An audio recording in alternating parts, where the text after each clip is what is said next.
Israel और Iran हमले से जुड़ी एक बहुत बड़ी खबर सामने आ रही है और खबर यह है कि ईरान ने एक बार फिर से एक फ्रेश मिसाइल्स का बैच जो है वो इजराइल के ऊपर लॉन्च कर दिया है। इससे पहले भी जब इजराइल ने अटैक किया था तो रिटेलिएशन के तौर पर आपको बताएं कि ईरान की ओर से लगभग 1 घंटे के अंदर 200 मिसाइलें दागी गई थी, 200 बैलिस्टिक मिसाइलें दागी गई थी और ऐसे में इजराइल में जबरदस्त तबाही इस वक्त मची हुई है। आपको बताएं कि शुक्रवार को जिस तरीके से इजराइल की ओर से अटैक किया गया था और अटैक में लगभग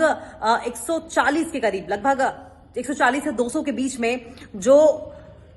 रॉकेट्स थे वो दागे गए थे, जिसके जवाब में ईरान ने रिटेलिएट किया। और पहले तो शुरुआती दौर में 140 के करीब ड्रोन्स दाग दिए और ड्रोन्स के बाद उन्होंने बैलिस्टिक मिसाइल्स भी लॉन्च की। और अब जानकारी मिल रही है कि दूसरा बड़ा चरण अटैक का ईरान की ओर से इजराइल पर लॉन्च किया गया है और अब की बार एक फ्रेश बैच मिसाइल्स का ईरान में तबाही मचाने के लिए उनके हेडक्वार्टर्स को, उनके सुरक्षा जो ऑफिसेज हैं, सुरक्षा साइट्स हैं, उनको टारगेट करने के लिए लॉन्च कर दिया गया है।